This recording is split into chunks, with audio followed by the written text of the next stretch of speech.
All right.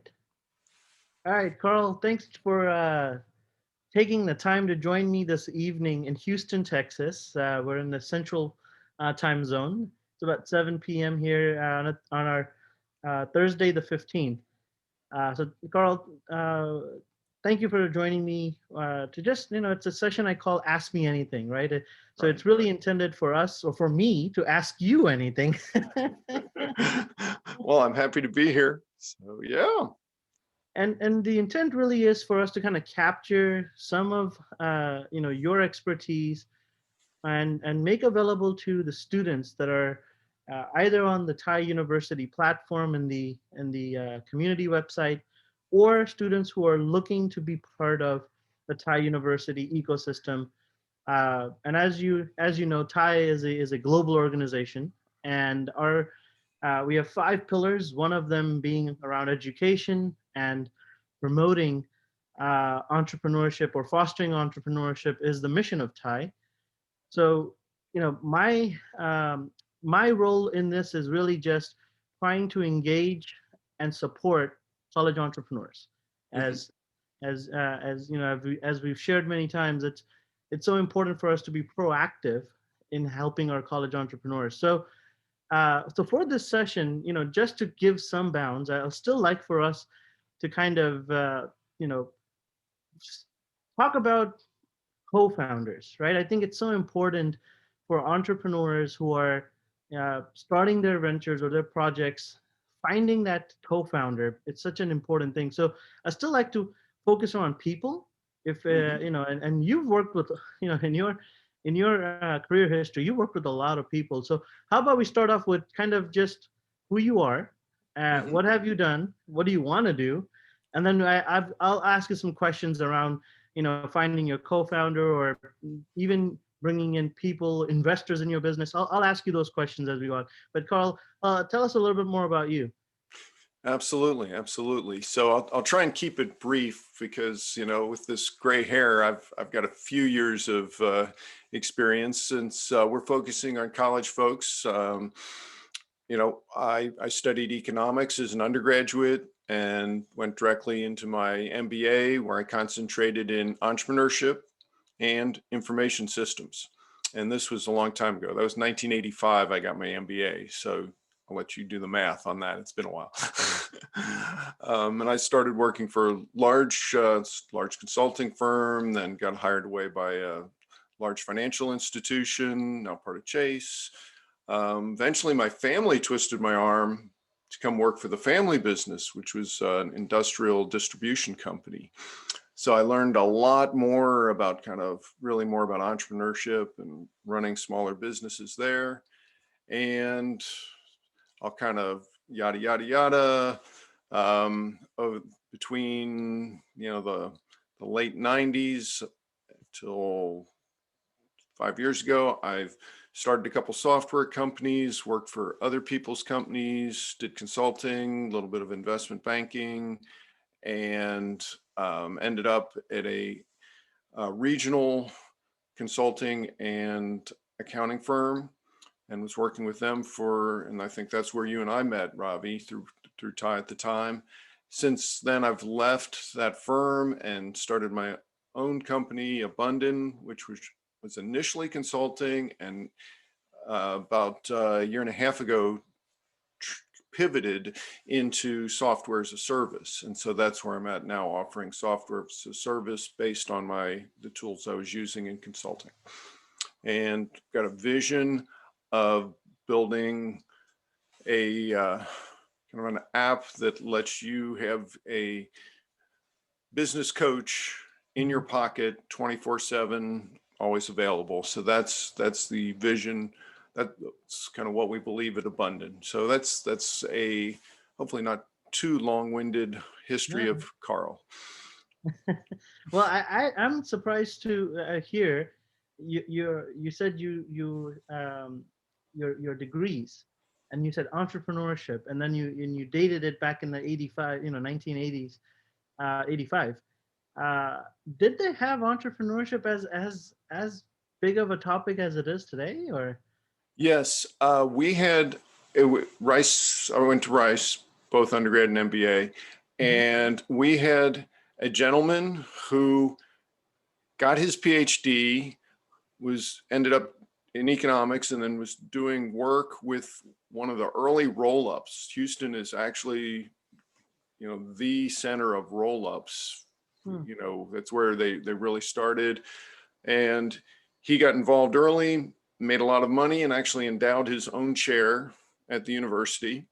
And then his passion was, for the rest of his life, was teaching entrepreneurship at the MBA level. And so he started doing that in the late 70s, and was really strong and kind of led. I mean, now Rice's U of H has got a really strong undergrad entrepreneurship program, and Rice's graduate is very strong, and that's really based on his the extending his work. So amazing. So it's always been around. Has college students actively seeked it? Now I'm curious, compared to other degrees or other, the engineers or the medical or the lawyers, right? As students actively sought out entrepreneurship. I mean, it's fascinating to hear that it's been around in the higher ed space for a while.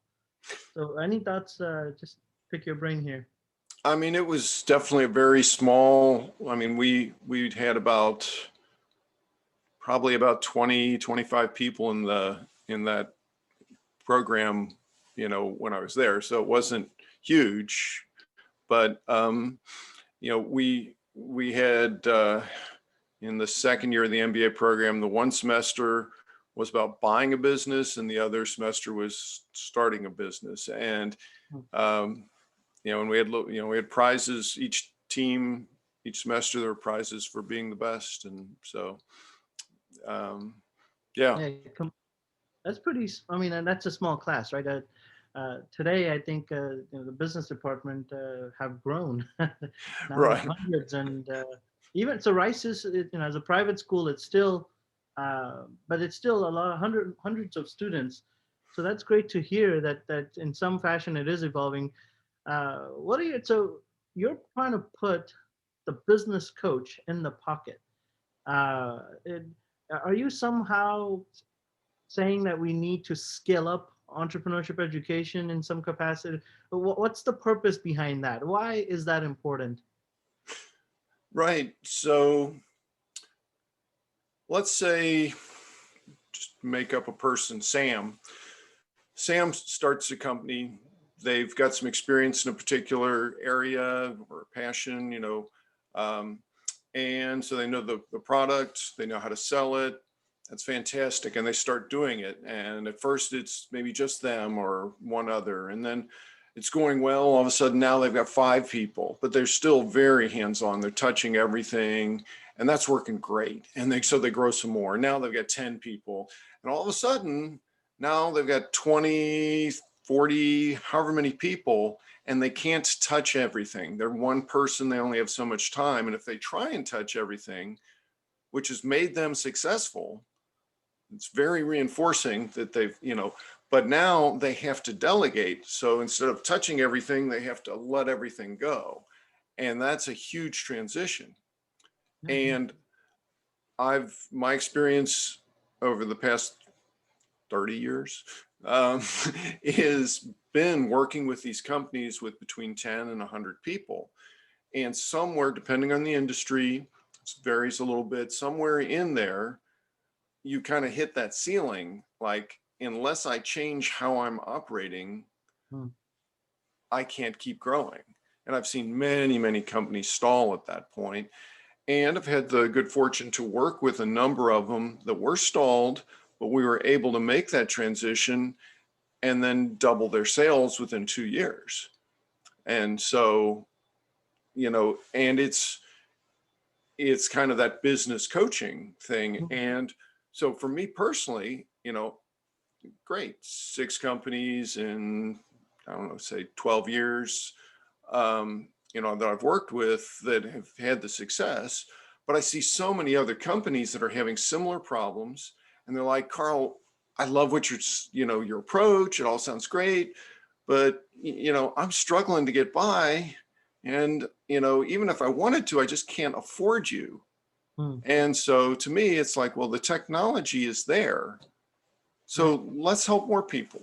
That's what I see. And that's awesome. So making it more accessible and also more affordable, because now it's sort of software as a service uh, Right. model. Uh, you talked about as an entrepreneur, technically you're involved in anything and everything of that business process, but then there's that transition when you have to let it go and you have to delegate. So my first question is around this, right? Around finding the right people. One of the first team members you're gonna find, a partner or a co-founder. Can you share some tips on picking the right, or working with the right co-founder or partner or whatever, right? But Right. it's that during that transition you're gonna need other people, and guess what? You're gonna have to trust them, right? Trust doesn't just happen. So I'd love for you to share some tips on picking the right co-founder or right teammate. Right. So a couple of things, and I think you've hit on, you know, one key one there, which is trust. Um, so trust is absolutely something we want to address, and also kind of um, complementary skills. I think that's another key point. Um, so I've I've had partners. I had one partner where we really had complementary skills. Um, I started working with him. He was a consultant to the medical industry, and he was trying to gather data to do his consulting. And this was 20 years ago, back in the, you know, around the dot-com time. And, you know, so he had diskettes and a spreadsheet. And so the people at the hospitals would load the diskette in, type in the appropriate data, and then, you know, mail him or whatever the diskette. And then by the time he got the diskette, loaded on his, and then he got another, you know, there was all these, you know, wait, did they already enter that? Has that not been entered? You know, all those kind of problems. And I was helping him with that, you know, a lot of spreadsheet experience. So, and as we were doing it, I just kind of made an offhand comment that, you know, if we did this on the internet, we wouldn't have all these problems with matching the data. And he's like, we do that? And that's how our partnership started. And he was very strong, both in really in the sales of, well, you know, of this problem solving. We were helping major hospitals with staffing issues in ancillary departments like physical therapy and others. So he had the sales and he had the market knowledge. He really understood, you know, the problems in that industry. And I was bringing the technical, so I was writing the code and building the software. So that is an example of complementary skills. Now we have, you know, okay, you've got to then trust. Trust is so much about communication. I mean, communication is the foundation of trust. My wife is a couples therapist, and so she deals with that every day. You know, communications break down, then trust gradually, little by little, breaks down, and then then you're like, wow, this isn't working. Hmm. And in business, partners are a lot like you know, a married couple. It's like you know, if you're communicating and you've got trust, it's all going good. But when it breaks down, you know, now you've got a business to divide up if things don't go well. And so that's part of it. In the case with the particular partner that I had, we actually did communicate pretty well, but we had one area where we just, you know, we just couldn't agree. He came out of a staffing industry and he's like, we're going to mark this up 20% and we're going to be great. We're just going to the moon, will be great. And I'm like, it's software, it's all fixed costs. There's no marginal cost, no, you know, cost of goods sold to mark up. So how do we mark that up 20%? doesn't make any sense. And so we never came to see eye to eye. And so eventually I left the company. So that's, kind of a cautionary tale in a way. Make sure you've got some of your core assumptions settled. What's our vision for the business? What's this look like? What's our business model? And if you pivot, well, then you have to kind of all agree on that. But so trust, communication, major assumptions, complementary skill sets are the three things I'd really look at in a co-founder. That's awesome. And then I think you're going to confuse the students listening in about what is a diskette? Yeah, I know. Go to the museum, you'll see one. That's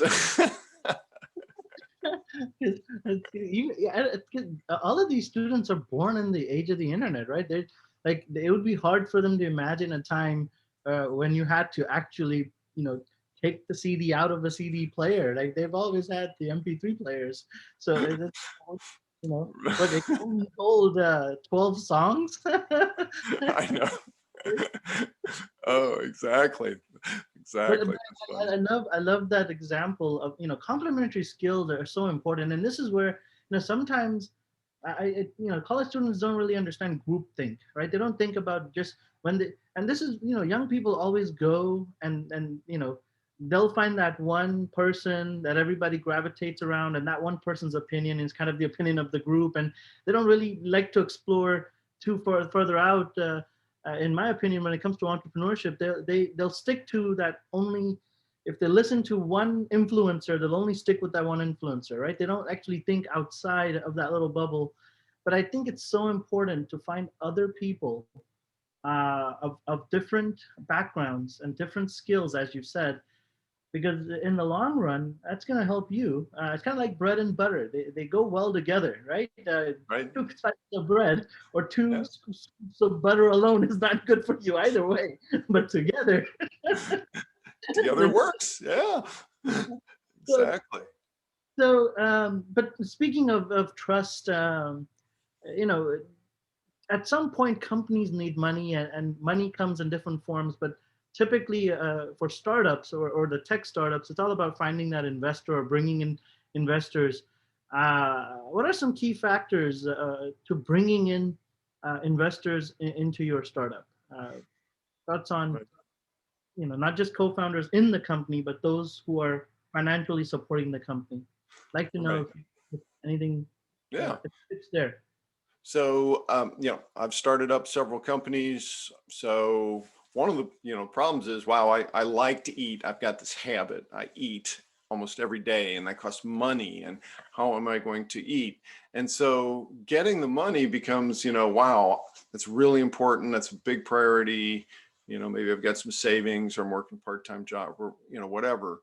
So I understand the burning need to bring in money. At the same time, you really have to realize that when you bring on an early investor, the commitment, the relationship there is really deep. It's really strong. You don't just say, I changed my mind, thanks for your money. There's no whoops do-over. The do-over is you shut the company down, or they take over the company and kick you out. That's your do-over. So it's a really big deal, not just how much money you get, or even at the price you get the money. Oh, I've got to give up, 25% of the company, or 50% of the company, or whatever the number is. It's also, is that person somebody you can communicate with? Because if you're doing a tech startup, the typical tech startup that's successful takes 10 years to exit. And so, and if you're doing a different kind of, company, if you're building a restaurant, maybe that lasts you, who knows, 25 years or whatever. But even a tech startup, are you going to be able to talk to this person, communicate with this person? Because investors have influence, they have power to influence how things happen. And I've absolutely seen investors kill deals, kill companies, because they're, and whether it's they end up arguing with the founder, and that stress is a problem, or the investor said, is on the board and says, we're going to go left. And even though the entrepreneur says, I want to go right, so that's a really important thing to consider. Um, you know, there are times when it's like, oh, this is my uncle or a friend of the family or something like that. And it's just like, we just want to support you, and here's a little money and good luck. And that's great. And that's kind of a different situation. But when you start getting an angel investor, or certainly with a professional venture capitalist, make sure you understand, what their goals are, what their timeframes are, and what they want to do in addition to raising the money. So that's kind of what to be careful of. What do you do to get the money? So if it's a tech company, one of the critical things is, we all can picture that, hockey stick, they call it. You're starting small and all of a sudden, boom, we're going crazy. So even if it's a small, steady increase, that steady increase is what the investors look for. If you can show, we're growing some percentage every month, if it's 100% every month, well, they love that. But, even if you say we're growing, 5% every month, if you keep doing 5% long enough, it turns into that hockey stick. It's, really good. Obviously, if you've got a market that's only, let's just say 100 million, which sounds like a big number to me, but if I'm going to grow a big tech startup that's worth, hundreds of millions of dollars, I need a market that's bigger than that. So you got to have your market, and, you actually have to have something that people will find valuable and useful. Those things are important too, but assuming you've got, okay, we've got a good team and we've got a good market and we've got the things that, your typical business plan has. If you can also show that consistent percentage growth, then you've got a really good chance of getting money. And I think a lot of times when I've heard, when I've talked to students, right, they got their startups. Some of them have traction, they have customer base, they have something. I've got one student who runs a mobile detail company, right? He goes around, anyone can say, come buy, I've got a car to wash. He's got a van, he brings everything and just goes over and cleans it up. And a great smart student, right? Great branding, and now he's even got like 4 other guys, 4 other vans, and he's growing. But I asked him, show me the data. And he's like, data? Like, it's like, what do you Right. mean? It's like, I know I have customers. They call me. I know they exist and I believe you. But do you have a list of all your customers? Right. No. Right? Do you know how much? I mean, of course he knows the money, because that part, he knows that how much money he's going to get out of that project. But to talk about growth, 5% growth, you're talking about like having sales growth or revenue growth, right? But any tips, and we could even provide links later to this conversation if needed. But any tips on why or how to keep tracking of data? Because I mean, I understand his frustration. He's so focused on getting the job done. As soon as a customer calls, he drops everything. He's not sitting on Excel. He's a hands-on guy. He wants to wash that car, and he does a great job. But why is gathering that data or keeping track of that data important, and how can he do it? Right. First thing I'd say is think about your goals. If your goal is to just keep running, hey, I got a little detailing company, keeps me busy, pays my bills, that's good. I'm happy with that. Well, you've probably got the data you need. Do you have money in the bank account at the end of the month, and did you pay your bills? If you answer yes to both, that probably is the data you need. But if you're like, it's kind of fun to do now, but I can see in 5 years, I'm going to be pretty worn out, because I can't really, if I take a vacation, I don't get money, and so if I take 2 weeks off, I don't get paid for 2 weeks. And, so maybe at some point I do want to hire somebody, and I do want to grow the business a little bit more. And so now you really do have to start thinking about, I, if I'm, what can I afford to pay somebody and still make money? And the complexity starts to build a little bit, and you need more data to do that, to achieve your goals. So, and if you're like, well, and it'd be great to have, once I start looking at the math and go, wait, if I can charge somebody out at $20 an hour and pay them $12 an hour, wow, that's a pretty good deal. Maybe I need 2 or 3 of those, right? And so, now it's even more important to start thinking, and you're like, yeah, but I need to buy some equipment to hire that next person. Now, at some point, you may be starting, well, maybe the first one you can put on a credit card, but if I need a van, all of a sudden now I need to be talking to, bank at some point, and they want even more data. And wow, my accounting has to be clean enough that the bank can say, yeah, oh, yeah, this is a good business, so yeah, the data really can help you. When you first start, I don't have time for that. I get that. But as you go forward and think about your goals, that's when you really start to realize, to achieve my goals, I need to share information, and I need to make sure that, the math works internally. And every little bit, helps to know. Um, you know, So does a business coach helps with those goal settings, or do they, or uh, I've actually never used business coach. Okay, I'll be honest here. I don't know. I've not had. yeah, Maybe there are times I should have. Right.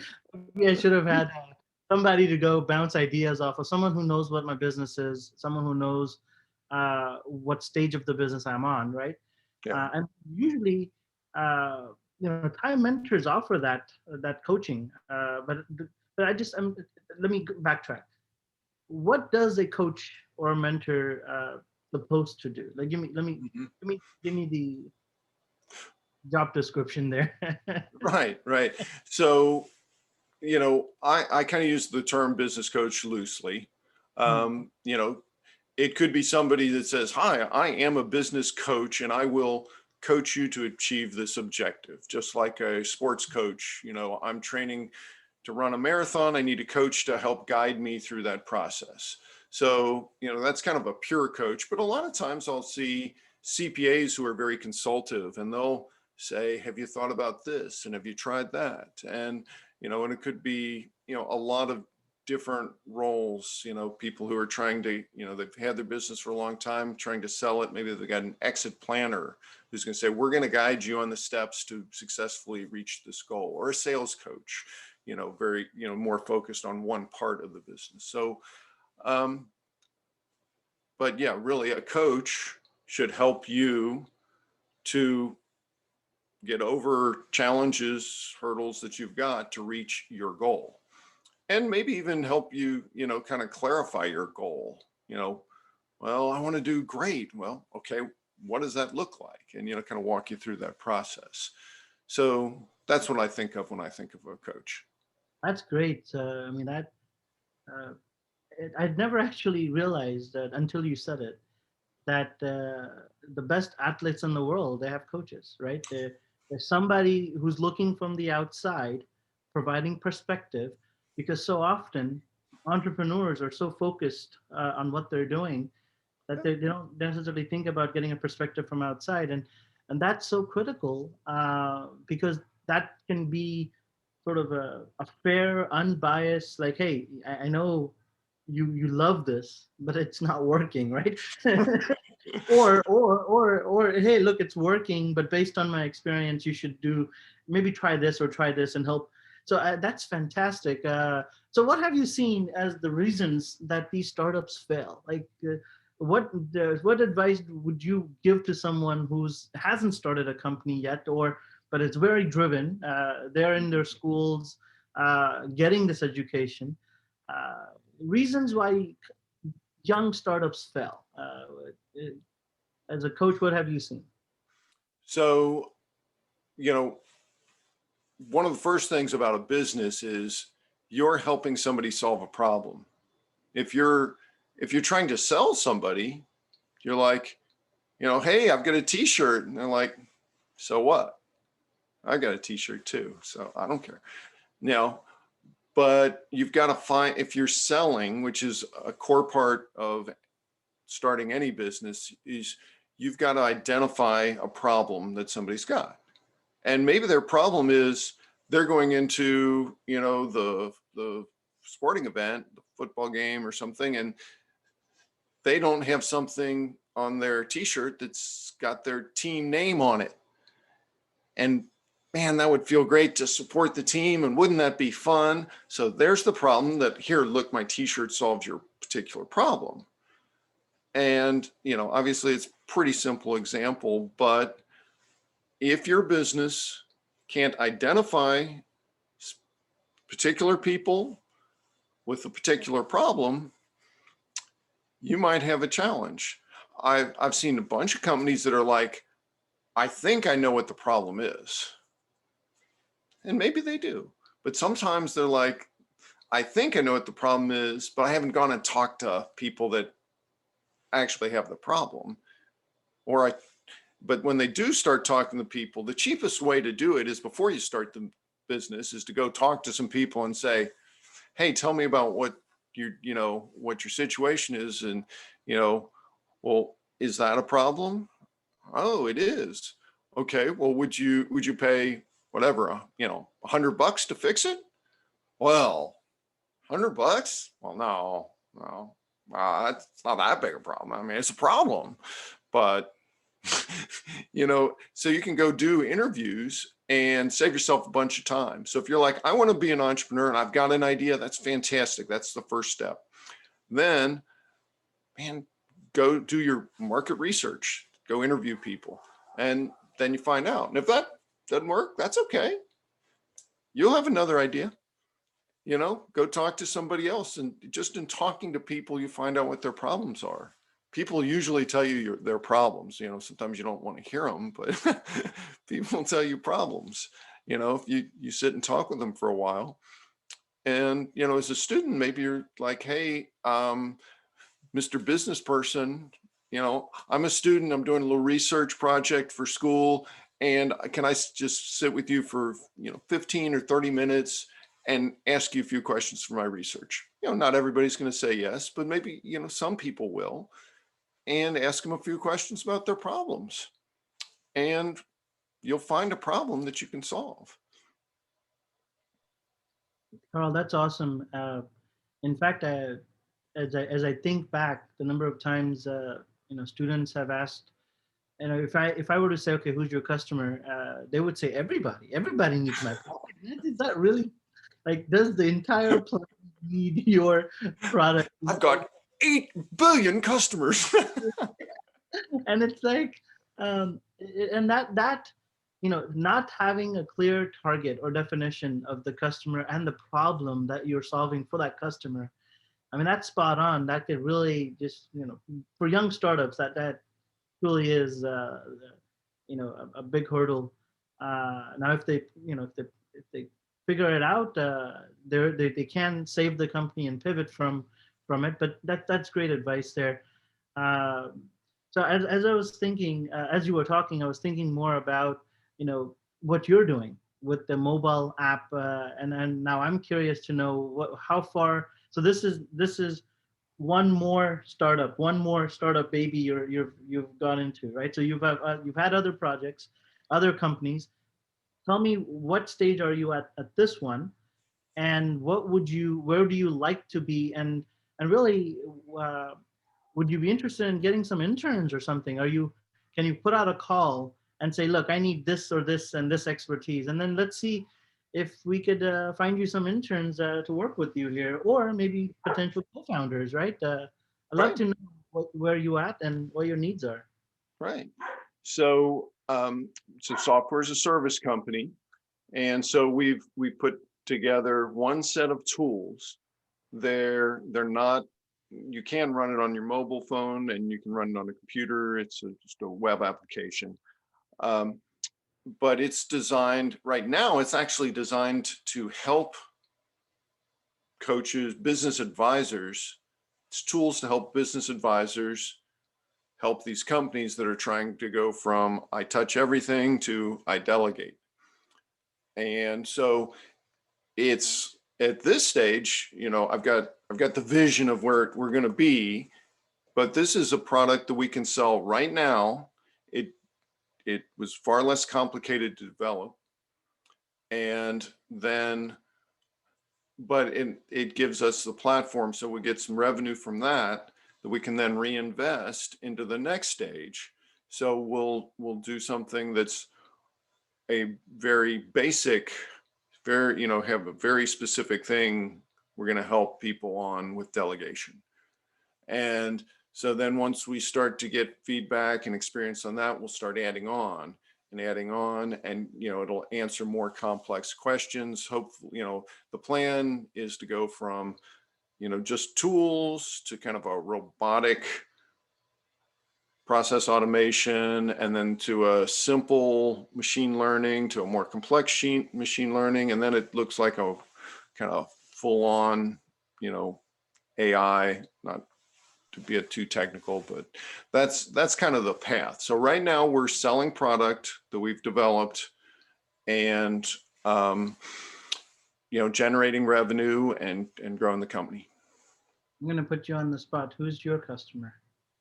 So our customer are business advisors, which are consultative CPAs, fractional CFOs, exit planners, strategy consultants, business coaches, and internal coaches for some of these companies that they help companies with between 10 and 100 people. And their problem is they're trying to grow their service business, and they are competing with other people who have these systems of, you've got the book that says this is how you do it. And, these are usually independent people that are like, yes, if I have those tools, that makes me more efficient and adds more value to my clients and helps me bring in new customers. Awesome. So the TiE University platform does have, when we do the hackathons, business challenges, we get some of the top-notch coders from India or Hong Kong coming on. So at what stage is the actual app at? Is it available for download or?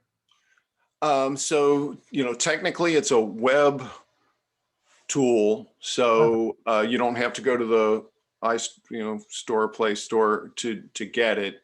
You just log on and start using it on whatever browser you're on a, mobile browser, desktop, laptop, tablet, whatever. And so, we use Amazon, some of the Amazon tools. It's hosted off of Amazon, and we are constantly adding new features. We're getting feedback from people and say, well, I'd like to have it do this particular type of analysis or presentation. And it's like, yeah, that's a great idea. Okay, we put that on the list, and we've got our long list of things where we'd like to have, we can do that, and we can do that. So, every iteration we're adding more things. Awesome.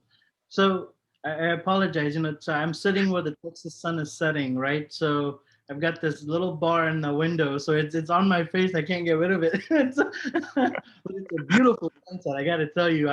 And looking at the time, I appreciate some of the tips that you gave early on finding your right co-founder, trust and communication. You hit that spot on. I think that's so important. Talked about investors, picking the right investors, and also making sure you're meeting expectations for those investors. That's a great. Sometimes I think the part that I'll just add to that is you don't want to take the first investor. You really do want, like you said, it's a marriage. So don't just take the first one. You never know, how other options you may have. So don't rush into it.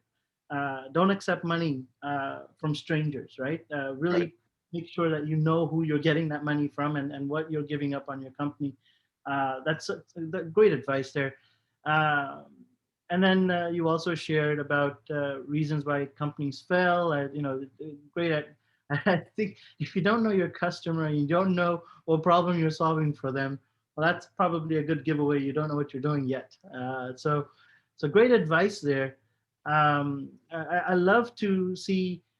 Can you, as you're developing content, for the fractional CFOs of the world, uh, could you share if every now and then you'll share content for the TiE University platform, educational, informational, because frankly, this conversation has taught me something, and I know somebody who's going to be working on their startups can also benefit from this. I wonder if there's other content you can publish on the platform and kind of get your commitment to support TiE University here.